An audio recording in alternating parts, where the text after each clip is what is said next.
с острова Родос. Да, это немножко по-другому.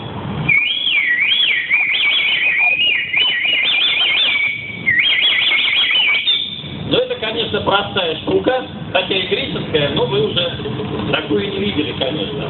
Вот. И сейчас я еще попытаюсь найти, где-то у меня был такой манок для птичек. Вот, ну, наверное, это в следующий раз я покажу. Миш, спасибо тебе большое, почитай еще стихов, а я поищу манок для птичек.